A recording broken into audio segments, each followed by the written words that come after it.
Hello friend, नमस्ते, प्रणाम। मैं आप लोगों की खुशबू यादव आधी गीत के चैनल पे सभी का स्वागत है। मैं आप लोगों के बीच में एक चुटकुला नाच गीत लेके आई हूँ। बहुत मजेदार नाच गीत है, आप लोग जरूर सुनिएगा और ढेर सारा प्यार आशीर्वाद दीजिएगा। दोस्तों, आप लोगों से हाथ जोड़ के रिक्वेस्ट करती हूँ, प्लीज हमें सपोर्ट करिए और ढेर सारा प्यार आशीर्वाद दीजिए। हमारा गाना कैसा लगता है आप लोग कमेंट में जरूर बताइएगा।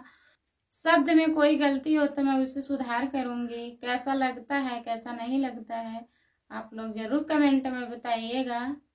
बासवा में गसवा फूटेला नाई हार में, बासवा में गसवा फूटेला नाई हार में।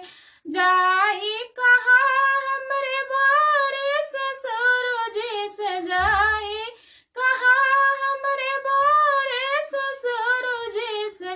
जाल दी गवन लाई जाए गहन में, जाल दी गवन लाई जाए गहन में। जाई कहा हमरे बड़ की पतोहिया से, जाई कहा हमरे बड़ की पतोहिया से। 4-6 महीना गम करनाई हर में, 4-6 महीना गम करनाई हर में।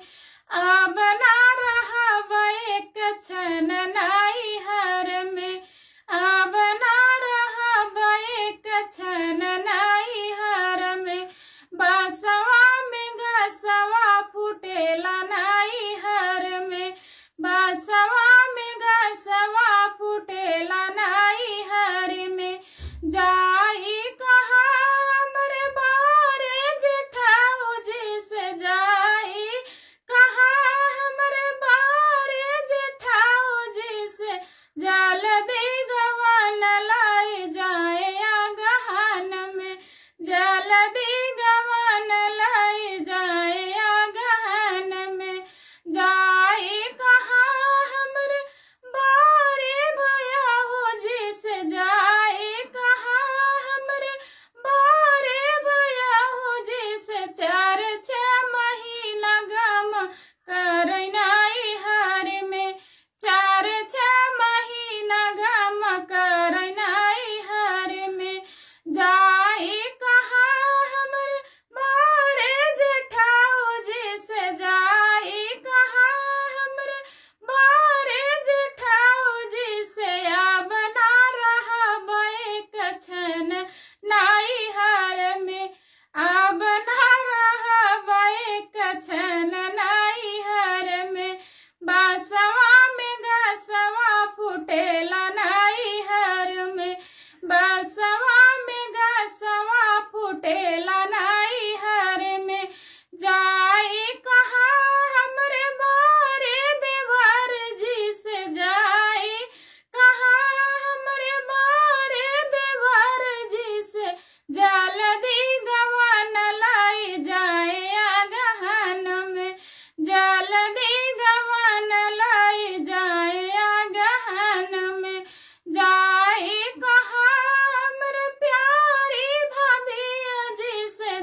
कैसा लगा दोस्तों कमेंट में बताइएगा आप लोग। तब तक के लिए बाय बाय।